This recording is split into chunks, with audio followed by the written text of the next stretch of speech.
Rabotai Besorot Tovot, Mazal Tov pour le Khatan, Bezrat Hashem, Besmachot, toujours.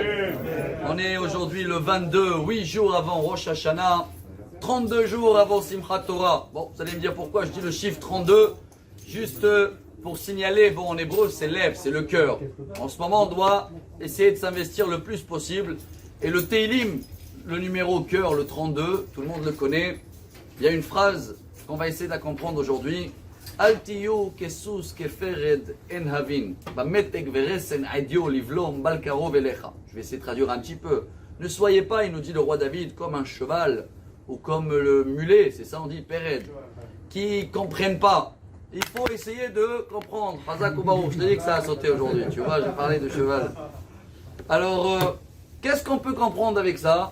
Il y a un grand rabbin, il s'appelait le José de Lublin, une ville en Pologne. Il est décédé il y a à peu près 200 ans. Il s'appelait Rabbi Yaakov Yosef Horowitz.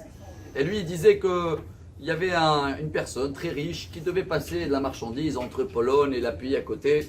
À l'époque, c'était très dangereux. Et il a tout vendu. Il a trouvé un cocher qu'il était d'accord de cacher un petit peu tout ce qu'il faut. Et un mois avant la grande transaction de passer la frontière, le propriétaire, le riche, il commence à avoir peur. Mais le cocher, il est détente.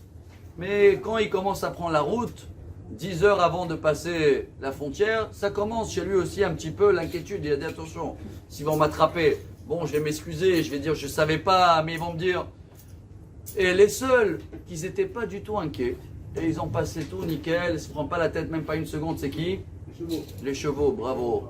Alors il nous dit le roi David, Altiyu kesus kaferet. Si quelqu'un est 8 jours avant Rosh Hashanah, il n'a pas peur du tout, il ne met pas le cœur, il y a Rosh Hashanah, Kippour, Dieu est grand, on s'aime, on se comprend, c'est un peu comme le cheval parce qu'il s'inquiète de rien. Celui-là qui veut s'inquiéter comme le cocher, il attend que entre Rosh Hashanah et Kippour dans les 10 jours de Tchouva, pénitence, je crois qu'on dit, c'est déjà pas mal, c'est un cocher. Mais celui-là qui est intelligent et qui veut faire passer, je ne vais pas dire la marchandise, faire passer tous les péchés qu'on a fait et que Akadosh Baruch Hu, il nous les efface, chers amis. Alors avant de sonner le chauffard, rappelez-vous, on a un grand message qu'on va le répéter cette semaine. Il y a des gens qui croient que ça y est, il a fait des problèmes, il veut sauter du toit, au milieu il regrette. Il peut ou pas? Non, mais la tchouva c'est pas pareil. La tchouva, il y a toujours un chemin en arrière, c'est toujours rattrapable. Et j'espère que nous on va comprendre ce message. Comme hier on était dans le chameau, alors on reste un petit peu dans le safari. Aujourd'hui on va se rappeler ne pas être ni des chevaux et ni des mulets. Et comme ça, Bezrat Hashem, on sera beaucoup moins têtu et on va pouvoir donner le cœur à Kadosh Baruch Hu. Besorot Tovot.